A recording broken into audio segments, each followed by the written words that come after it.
Assalamualaikum warahmatullahi wabarakatuh. Perkenalkan, nama saya Iman Jalaluddin Rifai, SHI MH, salah satu dosen tetap yayasan di Fakultas Hukum Universitas Kuningan dengan NIDN 2129109301. Pada kesempatan ini saya akan memaparkan salah satu mata kuliah yang saya ampu, yaitu Hukum Internasional. Sebagai dosen, saya telah menerapkan Tridharma perguruan tinggi yang terdiri dari pengajaran, penelitian, dan pengabdian. Dan saya menggunakan sistem pengajaran DAA atau merupakan singkatan dari Delivery, Interaksi, dan Assessment. Yang pertama, delivery, di mana saya menyediakan beragam materi pembelajaran untuk membantu mahasiswa belajar secara mandiri sehingga materi yang diterima dapat dengan baik oleh mahasiswa digunakan untuk belajar.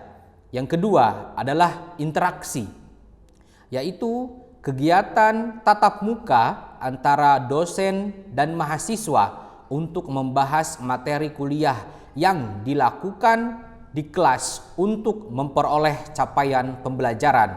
Ketiga adalah asesmen, yaitu memberikan tugas terstruktur yang direncanakan, misalnya dengan pretest dilakukan sebelum pembelajaran atau perkuliahan dimulai. Kemudian adalah post-test yang dilakukan setelah 14 kali perkuliahan, dan studi kasus guna mengukur kemampuan mahasiswa dalam menerima pembelajaran secara objektif. Dan dalam komposisi penilaian perkuliahan ada beberapa kriteria. Pertama, kehadiran 30%, UTS 20%, tugas 20%, UAS 30%. Nah, sebelum memasuki kepada sistem pengajaran yang saya terapkan, terlebih dahulu saya akan menjelaskan mata kuliah yang saya sampaikan. Mata kuliah ini adalah mata kuliah Hukum Internasional, di mana mata kuliah Hukum Internasional merupakan mata kuliah wajib prodi dengan bobot 2 SKS dan harus dikontrak di semester 4. Sebelum mahasiswa mengontrak mata kuliah Hukum Internasional, mahasiswa harus lulus mata kuliah PIH dan PHI.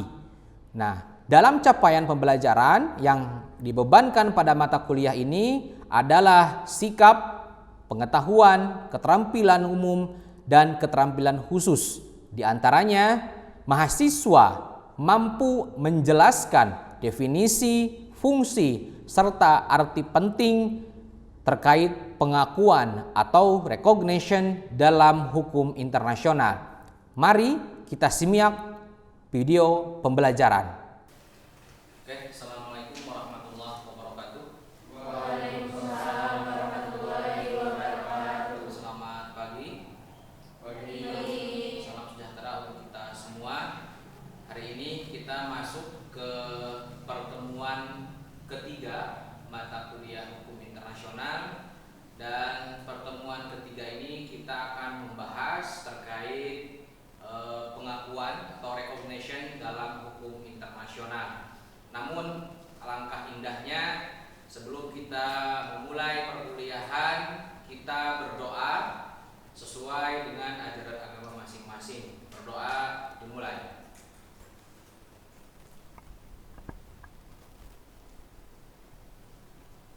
Doa dapat diakhiri.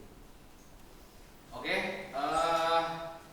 minggu lalu kita belajar terkait subjek hukum internasional, dan hari ini kita akan mengkaji terkait pengakuan dalam hukum internasional. Dan kita review dulu materi minggu lalu terkait subjek hukum internasional. Silakan, siapa yang mau mereview materi minggu lalu? Oke, silakan, Fatur. Subjek hukum internasional ialah pemegang hak dan kewajiban menurut hukum internasional. subjek hukum internasional harus memiliki kecakapan hukum internasional, utama untuk mewujudkan kepribadian hukum internasionalnya. Kecakapan internasional yang harus dimiliki adalah yang pertama, memiliki kemampuan melakukan penuntutan terhadap pihak yang melanggar kewajiban internasional. Kedua, memiliki kekebalan dari pengaruh atau penerapan yurisdiksi nasional suatu negara. Tiga, dapat menjadi anggota dan berpartisipasi dalam keanggotaan suatu organisasi internasional. Empat, mampu mendukung hak dan kewajiban internasional. Lima, mampu melakukan tindakan tertentu yang bersifat internasional. Enam, mampu menjadi pihak dalam pembentukan perjanjian internasional. Subjek hukum internasional sendiri terdiri atas yang pertama yakni negara. Negara di sini diatur dalam pasal 1 Konvensi Montevideo yang mana subjek hukum yang paling utama dalam subjek hukum internasional. Yang kedua yakni Tahta Suci atau Vatikan. Subjek hukum internasional dalam arti penuh sejajar dan kedudukannya dengan negara lain. Oke, cukup. Berarti subjek hukum internasional itu ada berapa macam? Ada 7, Pak. 7. Pertama, negara. Kedua, tahta suci. Yang ketiga, organisasi internasional. Yang keempat ada Palang Merah Internasional. Oke, yang kelima ada kelompok berontak atau belligerent. Oke, 6. Organisasi internasional. 7. Yang ketujuh ada perusahaan multinasional. Oke, terima kasih. Siapa yang ingin mereview materi minggu lalu? Yang lain? Oke, silakan. Subjek hukum internasional ini terdiri dari 7. Yang pertama itu ada negara. Menurut pasal 1 Konvensi, negara itu merupakan sebuah organisasi di suatu wilayah dan mempunyai kekuasaan tertinggi secara sah. Negara ini berdiri karena adanya suatu pemerintah, wilayah, adanya pengakuan dari negara lain, dan adanya masyarakat. Jenis-jenis atau bentuk-bentuk dari negara itu sendiri yaitu ada negara kesatuan, federasi, konfederasi, serikat, dan protektorat. Subjek hukum internasional yang kedua yaitu Vatikan. Vatikan menjadi subjek hukum internasional karena diakui oleh negara-negara lain. Hal tersebut terjadi setelah diadakannya perjanjian antara Italia dengan Tahta Suci pada tanggal 11 Februari 1929. Yang ketiga ada pemberontak. Pemberontak ini menurut hukum perang, kelompok pemberontak dapat menjadi subjek hukum internasional jika telah terorganisir. Yang pertama itu menaati hukum perang, yang kedua memiliki wilayah yang dikuasai, yang ketiga memiliki kemampuan untuk mengadakan hubungan dengan negara lain, dan yang keempat, pemberontak ini biasanya suka memakai atau mempunyai identitas. Yang kelima, ada organisasi internasional. Organisasi internasional ini mempunyai anggota secara global dengan maksud dan tujuan yang bersifat umum. Organisasi internasional ini terdiri dari WTO, WHO, UNICEF, dan UNESCO. Nah, dan yang selanjutnya ada PMI atau Palang Merah Internasional. Berdirinya itu yang pertama kali ada di Swiss. Dan yang selanjutnya ada individu. Individu itu merupakan manusia termasuk ke dalam subjek hukum internasional. Dan yang terakhir ada perusahaan multinasional. Perusahaan ini yaitu perusahaan yang berusaha di banyak negara.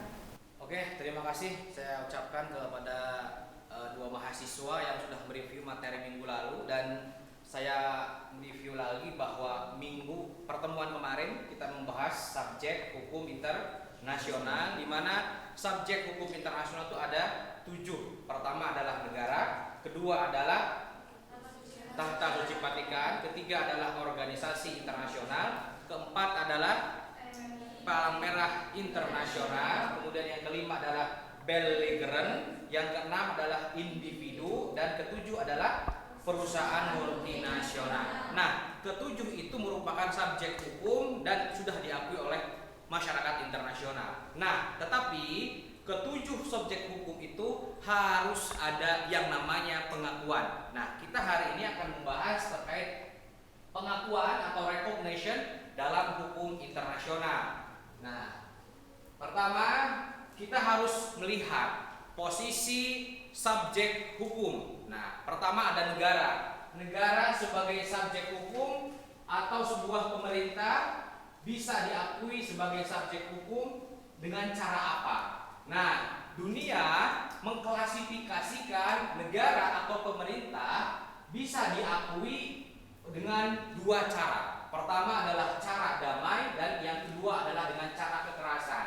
Nah, kedua cara ini kita sebagai negara, kita sebagai masyarakat internasional, apakah mengakui status kedaulatan negara atau pemerintah tersebut ataukah menolak? Nah, di sini dua cara itu yang akan memberikan pengakuan, dan pengakuan dalam hukum internasional ini merupakan bukan sebuah kewajiban negara, ya. Akan tetapi pengakuan dalam hukum internasional bisa disudutkan dalam dua sudut pandang. Pertama, kacamata politik, dan yang kedua adalah hukum. Nah, kalau kita melihat pengakuan dalam konteks politik, tentu ini menjadi sebuah kewajiban atau keharusan. Karena apa? Seseorang atau subjek hukum ingin, ya, mengakui kedaulatan negara atau pemerintah negara lain karena ada kepentingan politik dari suatu negara ke negara lain. Akan tetapi, nah, kalau dilihat dari kacamata hukum, itu bukan sebuah kewajiban, ya. Karena apa? Dalam pasal atau dalam konvensi Montevideo, negara atau unsur negara, berdirinya negara terdiri dari 4 unsur. Pertama, adanya penduduk yang tetap. Kedua, ada wilayah yang jelas. Kemudian yang ketiga, adanya pemerintahan. Dan yang keempat, adanya pengakuan dari negara lain. Nah, jadi di sini kalau kita melihat pengakuan ini bisa disudutkan dalam dua sudut pandang. Nah, sehingga pengakuan dalam unsur politik maupun hukum akan melahirkan satu perbuatan hukum dan yang kedua perbuatan politik yang berakibat hukum. Tentu ketika sebuah negara yang mengakui kedaulatan, maka di situ sudah ada kesepakatan yang melahirkan sebuah peristiwa hukum. Nah, oke, kita harus melihat pengertian atau definisi dari sebuah pengakuan, ya. Pengakuan adalah tindakan politis suatu negara untuk mengakui negara baru sebagai subjek hukum internasional yang menimbulkan akibat hukum tertentu. Nah, dari sini kita bisa melihat, bisa menyimpulkan bahwa pengakuan adalah sebuah tindakan yang memiliki kepentingan sebuah negara terhadap negara lain akan hajat hidup negara tersebut. Nah, karena apa? Di sini tindakan politis suatu negara untuk mengakui, ya. Di sini ada negara mengakui negara lain atau negara mengakui pemerintah atau sistem pemerintah pada suatu negara. Yang kedua, kita lihat fungsi dari sebuah pengakuan.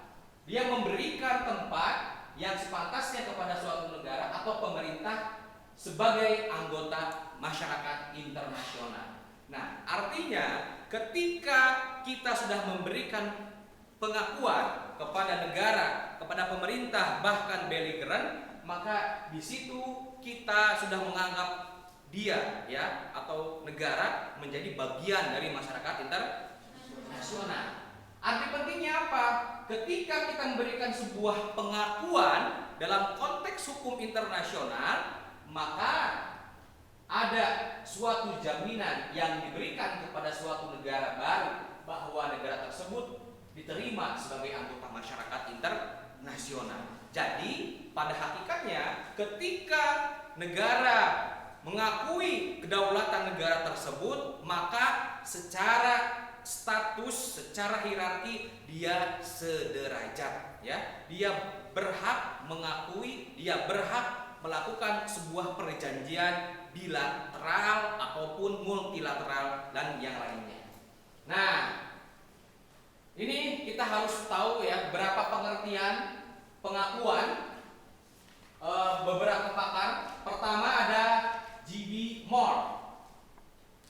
Dalam pengertiannya, makna pengakuan sebagai jaminan bahwa negara baru telah diterima sebagai anggota masyarakat. Nah, jadi di sini pengakuan itu merupakan memberikan kepastian ada anggota baru yang menjadi anggota masyarakat internasional. Kemudian yang kedua ada Walter Park dan Chin. Dia memberikan pengertian tentang pengakuan. Pemberian pengakuan merupakan suatu kewajiban hukum. Nah, berbeda dengan pengertian tokoh lainnya, tidak memberikan sebuah makna kewajiban. Terus yang ketiga, Brownlee, pengakuan adalah opsional dan politis. Jadi, memberi pengakuan kepada negara lain atau pemerintah lain itu adalah opsi, pilihan. Ya, apakah kita melakukan atau tidak. Nah, tergantung kebutuhan negara. Yang keempat, DJ Harris memberikan pengakuan suatu negara tetaplah negara, ya, meskipun belum atau tidak diakui oleh sama sekali oleh negara lain. Dan yang kelima, Podesta memberikan pengertian terkait pengakuan bahwa tindakan pengakuan merupakan tindakan fakultatif. Jadi hanya pengaturan bukan pemaksaan. Silahkan. Jadi kita sebagai anggota masyarakat internasional bisa memberikan pengakuan kepada siapa saja, ya. Oke. Kemudian, nah, di sini kita melihat lahirnya sebuah negara. Nah, lahirnya sebuah negara harus disempurnakan dengan adanya pengakuan, ya. Karena unsur yang keempat adalah pengakuan. Nih, teman-teman harus tahu bahwa dalam pengakuan atau recognition dalam hukum internasional itu ada 4 jenis pengakuan. Pertama, pengakuan terhadap negara, pengakuan terhadap pemerintah, ketiga, pengakuan terhadap pemberontak atau belligerents, dan yang keempat adalah pengakuan terhadap gerakan pembebasan nasional.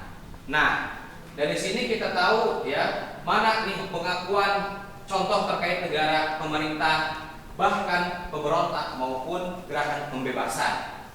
Nah, kita masuk ke dalam pengakuan negara, ya. Pengakuan negara adalah pernyataan dari suatu negara yang mengakui suatu negara sebagai subjek hukum internasional. Kemudian ketika sudah ada pengakuan, baru, ya, kita melihat kriteria pengakuan. Keyakinan adanya stabilitas di negara tersebut. Apakah negara-negara tersebut sudah memiliki kecakapan? Ya, kalau kita melihat negara pada konvensi Montevideo kan ada 4. Apakah negara tersebut sudah memiliki penduduk yang jelas, wilayah yang tetap, pemerintah yang jelas, dan adanya pengakuan?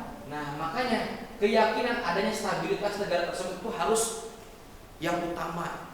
Kemudian ada dukungan umum dari penduduk dan kesanggupan dan kemauan untuk melaksanakan kewajiban internasional. Nah, setelah kriteria ini dipenuhi, baru lahirlah konsekuensi pengakuan. Nah, adanya hubungan sederajat. Negara A ketika memberikan pengakuan kepada negara B, berarti statusnya adalah sederajat.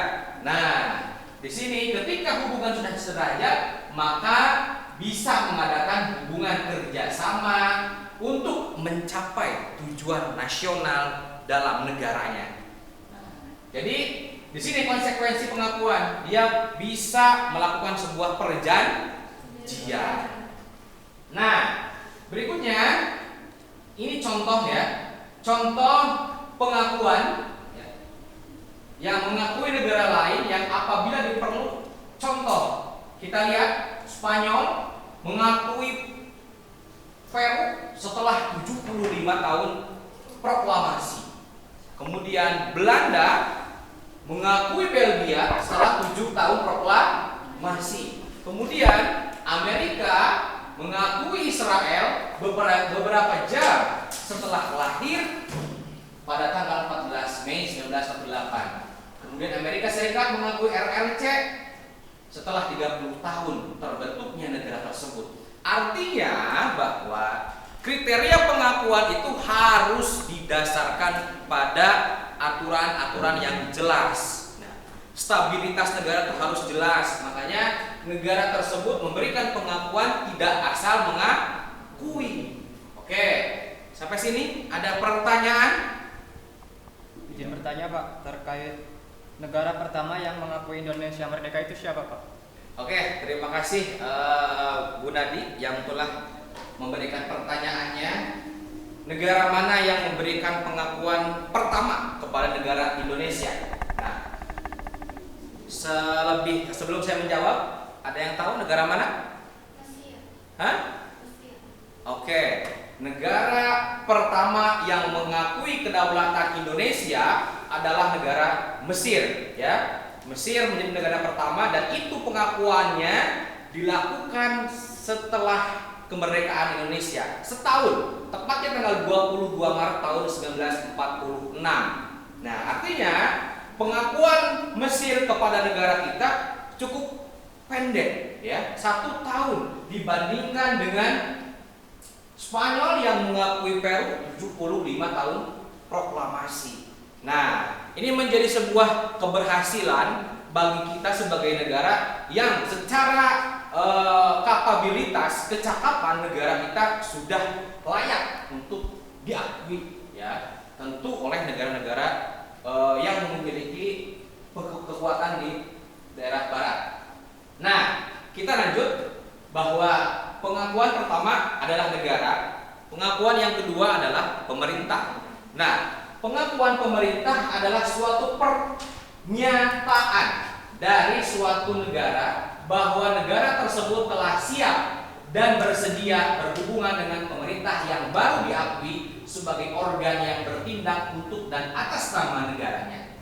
Adapun akibat dari pengakuan terhadap pemerintah adalah pemerintah diakui selanjutnya dapat mengadakan hubungan resmi dengan negara yang mengakui. Yang kedua, pemerintah yang diakui atas nama negaranya dapat menuntut negara yang mengakui di peradilan.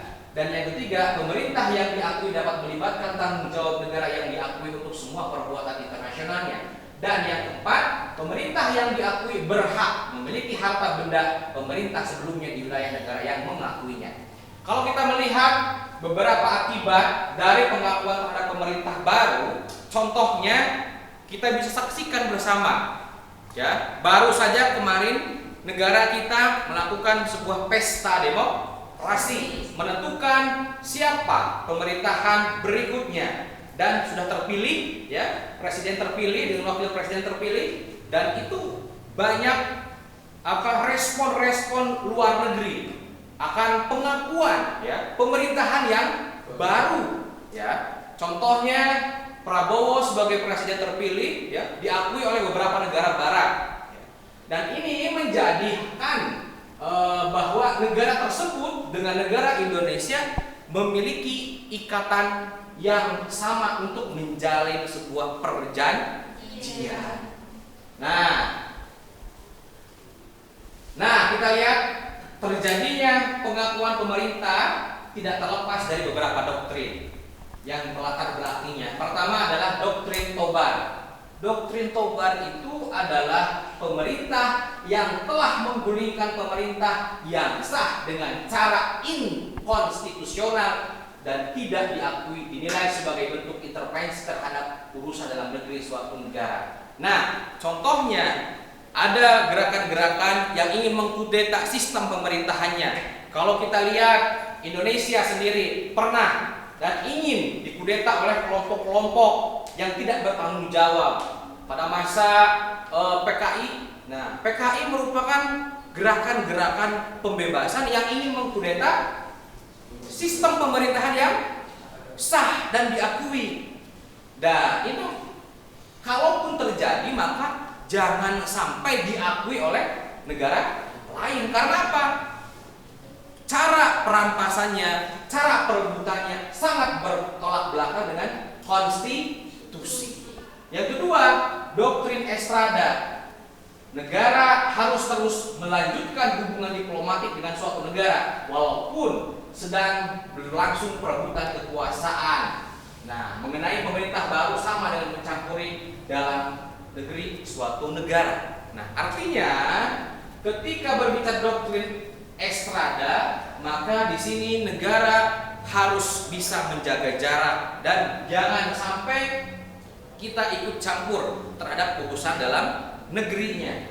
Dan yang ketiga adalah doktrin Stimson, ya. Di sini berdasarkan pertimbangan politik juga hukum internasional, artinya tidak semata-mata kita mengakui pemerintahan itu sah, tapi kita harus mengakui sebuah pemerintahan itu berdasarkan hukum internasional. Nah, yang ketiga ada pengakuan terhadap pemberontak atau yang kita kenal dengan belligerence. Di sini latar belakang untuk melindungi kepentingan suatu negara di wilayah yang diduduki oleh kaum belligerents. Nah, dunia khususnya hari ini banyak digaungkan ya, atau diisukan dengan hadirnya para belligerents. Contohnya ISIS, terus kemudian hari ini kita melihat beberapa pemberontak terus merusak situasi atau wilayah yang ada di sebuah negara. Nah, teman-teman harus tahu sebuah belligerent atau pemberontak itu harus memiliki syarat. Pertama, peperangan sipil yang diikuti pertikaiannya terbuka. Yang kedua, pendudukan wilayah tertentu beserta administrasinya. Dan yang ketiga, adanya pimpinan dan ditaati kaidah-kaidah hukum perang.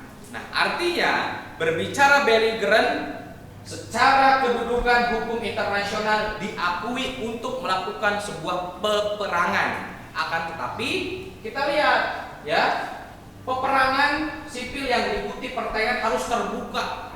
Kemudian dia ketika melakukan peperangan harus mengikuti kaidah-kaidah hukum perang. Tidak boleh menyalahi aturan perang. Sama halnya Palestina dengan Israel. Nah, apakah dua negara tersebut menyalahi aturan hukum perang? Sangat menyalahi. Karena apa? Di sini mereka menjadikan anak perempuan menjadi korban perang. Karena dalam hukum perang, anak dan perempuan dilarang terlibat dalam peperangan. Nah, kemudian yang keempat, ada jenis pengakuan terhadap gerakan pembebasan nasional. Kalau kita lihat di sini ya, bahwa gerakan pembebasan merupakan sebuah perkembangan baru dalam hukum internasional dan diberikannya pengakuan terhadap terbatas kepada gerakan pembebasan nasional yang memungkinkan untuk ikut dalam PBB atau organisasi internasional tertentu. Namun, pengakuan semacam ini belum bersifat universal dan masih ditolak terutama oleh negara-negara barat seperti Amerika, Inggris. Kalau kita melihat gerakan-gerakan kebebasan yang ada pada negara kita, khususnya Indonesia, ada contohnya adalah gerakan Aceh Merdeka. Itu merupakan contoh gerakan-gerakan pembebasan nasional yang ingin memerdekakan Aceh sebagai sebuah negara. Kemudian ada di wilayah timur OPM ya. Awalnya adalah OPM, Organisasi Papua Merdeka. Kemudian beralih istilah menjadi KKB, Kelompok Kriminal Bersenjata. Nah, inilah 4 jenis pengakuan yang harus kita ketahui ya dalam hukum internasional. Oke, terima kasih. Saya ucapkan terima kasih kepada mahasiswa sekalian. Mudah-mudahan perkuliahan hari ini bisa bermanfaat dan memberikan wawasan terkait arti, fungsi, dan makna dari sebuah pengakuan atau recognition dalam hukum internasional. Terima kasih. Saya akhiri. Assalamualaikum warahmatullahi wabarakatuh. Waalaikumsalam warahmatullahi wabarakatuh.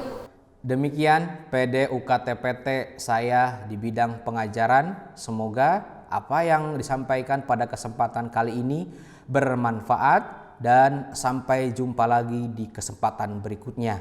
Saya ucapkan wassalamualaikum warahmatullahi wabarakatuh.